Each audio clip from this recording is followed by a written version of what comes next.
রাজ্য বাজেটে 500 কোটি বরাদ্দ ঘোষণার পর মাস্টার প্ল্যান নিয়ে ঘাটালে প্রথম বৈঠকে সেচমন্ত্রী ডক্টর মানস ভূঁইয়া ও সাংসদ দীপক অধিকারী ওরফে অভিনেতা দেব।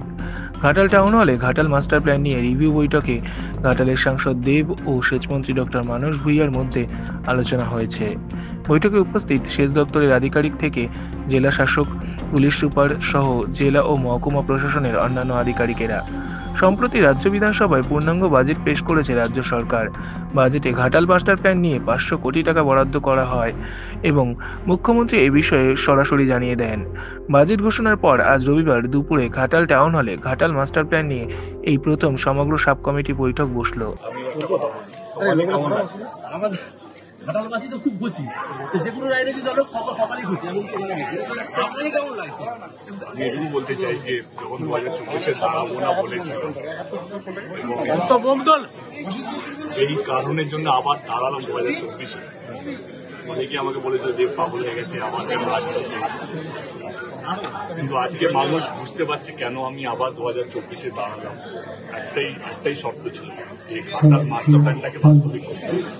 দিদি আমাকে কথা দিয়েছিলেন যে ঘাটাল মাস্টার প্ল্যানটা করবেন, এবং দিদি শুধু আমাকে নয়, ঘাটালে এসে আরামবাগ থেকে ঘোষণা করেছিলেন যে ঘাটাল মাস্টার প্ল্যান হবে এবং রাজ্য সরকার করবে। এবং যে তার 2024-এ নির্বাচনের রেজাল্টের 1 বছর এখনো শেষ হয়নি, তার আগে বাজেটের মধ্যে ঘাটাল মাস্টার প্ল্যানের 1/3 স্যাংশন হয়ে গেছে এবং টেন্ডার ফ্লোট হয়ে গেছে।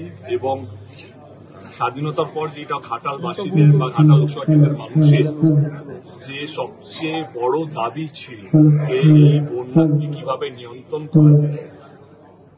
অনেক সরকার এসছে, অনেক সরকার নিজের মতো করে চেষ্টা করেছে, অনেক এমপিরা এসছে নিজের মতো করে চেষ্টা করেছে।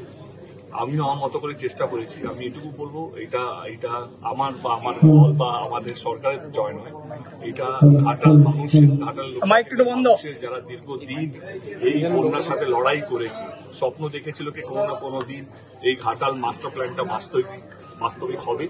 আজকে আমার মনে হয় ওনাদের জয়, ওনাদের প্রার্থনা, ওনাদের দোয়া কোথাও যেন কাজে লেগেছে। আমি সাংসদ হিসেবে খুব খুশি কে আমি জানতাম কি আমি কেন 2024-এ আবার দাঁড়ালাম। আমার একটাই আবেগ ছিল ঘাটাল মাস্টার প্ল্যান। আমি কোটি কোটি ধন্যবাদ দিতে চাই মাননীয় মুখ্যমন্ত্রীকে, কারণ তিনি যেইভাবে উদ্যোগ নিয়েছিলেন এবং আপনারা সবাই জানেন এটা 15 থেকে 2000 কোটি টাকা, 1500 থেকে 2000 কোটি টাকার প্রজেক্ট। এটা একা রাজ্য সরকারের পক্ষে সম্ভব নয়। আরও খবরের আপডেট পেতে সাবস্ক্রাইব করুন আমাদের ইউটিউব চ্যানেলটি আর বেল আইকনে ক্লিক করুন নোটিফিকেশনস পেতে।